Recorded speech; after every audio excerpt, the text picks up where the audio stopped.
কিনা সাহিল গাজী এই গ্রামের বাড়ি। সাহিল গাজী 10,000 টাকা নারাই তাকবীর, বলেন নারাই তাকবীর।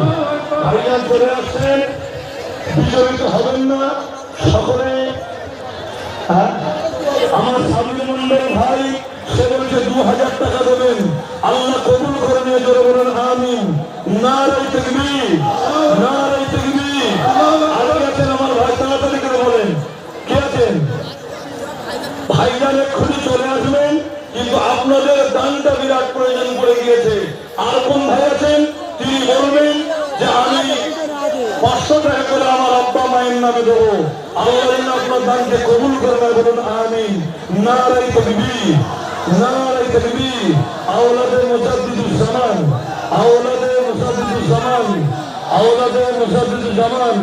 সম্মানীয় পীরজাদা আব্বাস সিদ্দিকী ভাইজান জিয়াউল গায়েন এনায়তপুরে বাড়ি 500 টাকা দেবেন, আল্লাহ দানকে কবুল করে নিয়ে বলুন আমিন। একটু জোরে বলুন আল্লাহুম্মা আমিন। এই কোন দিকে যাচ্ছে? ও তো ওরা ছুটে ওদিকে, ও যায় নেওয়ার জন্য পারে। আচ্ছা আচ্ছা, হ্যাঁ অবশ্যই।